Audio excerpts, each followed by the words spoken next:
ఈ రోజు దర్శిపట్నం అద్దంకి రోడ్లోని ప్రభుత్వ జూనియర్ కళాశాల ఆవరణలో సంక్రాంతి సంబరాల్లో భాగంగా ఏర్పాటు చేసిన Gottipati Narapusetty mega cricket tournament ను ముఖ్య అతిథులుగా పాల్గొని ప్రారంభించిన దర్శి నియోజకవర్గ తెలుగుదేశం పార్టీ యువ నాయకులు డాక్టర్ కడియాల లలిత్ సాగర్. ఈ సందర్భంగా ఆయన మాట్లాడుతూ గ్రామీణ ప్రాంతాల్లో ఉన్న యువత క్రీడా నైపుణ్యం ఇలాంటి సందర్భాల్లో బయటకు వస్తుందన్నారు. ముఖ్యమంత్రి వర్యులు నారా చంద్రబాబు నాయుడు, ఉప ముఖ్యమంత్రి వర్యులు కొణిదెల పవన్ కళ్యాణ్, యువనేత ఐటీ శాఖ మార్చులు లోకేష్ బాబు సారథ్యంలో రాష్ట్రంలో అభివృద్ధి సంక్షేమం ప్రభుత్వ రాష్ట్ర స్వర్ణతో ముఖాభివృద్ధి కోసం కృషి అభినందనీయమన్నారు. క్రీడాభివృద్ధికి కూడా కూటమి ప్రభుత్వం పెద్దపీట వేస్తుందన్నారు. దర్శిపట్నంలో మినీ స్టేడియం పూర్తి చేసేందుకు కృషి జరుగుతున్నట్లు డాక్టర్ కడియాల లలిత్ సాగర్ వివరించారు. సంక్రాంతి సందర్భంగా వివిధ ప్రాంతాల నుంచి వచ్చే విద్యార్థులు యువతకు గ్రామాలలో క్రికెట్, కబడ్డీ వంటి పోటీలు నిర్వహించేందుకు సంపూర్ణ సహకారం అందిస్తామని ఆయన ఈ సందర్భంగా వెల్లడించారు. ఈ క్రికెట్ టోర్నమెంట్ లో గెలుపొందిన క్రీడాకారులకు మొదటి బహుమతిగా doctor Gottipati Lakshmi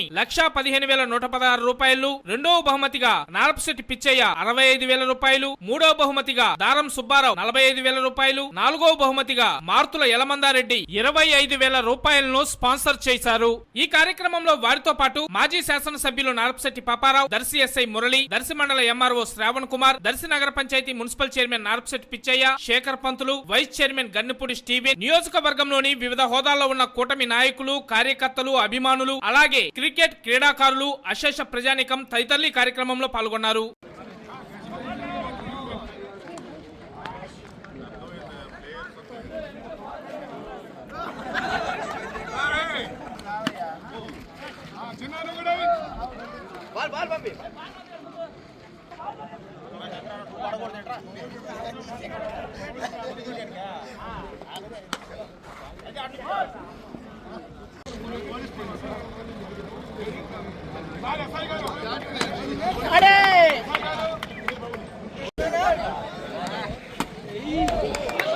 Okay, next ball.